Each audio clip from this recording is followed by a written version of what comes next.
Mag-surprise ko sa pagkain ko. Hindi na nag-chat dyan. Ha? Yung si Kristen. Hindi. Account ko natin dito. Ang charismatic, matalino at natipunong lalaki ito ay mukha natin inosente o matandang karamihan. Limit sa kanilang kaalaman, may mga madidinutong pagkasya sa kanyang isipan at hindi na nag-aatubiling gawin ang kahit anong bagay para sa kanyang masiyahan.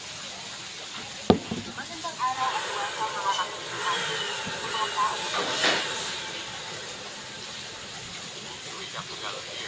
Tunghayan natin ngayon ang thriller action film na No Mercy. Tara na't panoorin natin. Nagsimula ang pelikula sa isang binibini na lumabas sa kanyang sasakyan. Ang damit at katawan niya ay may mga tuwid. Dinampot niya ang maso at pinalagyan ito sa loob ng isang auditor. Bosin mo lang gan. Ayoko na nga. Laluin mo na naman ako. Batang eksena Masama na ang pagkakas pa. Laluin pa ako ng inom. kakalayo niya lang sa kulungan. Kaya na kahapon. Pasandig mo ko. Tapos nag-redo. Tapos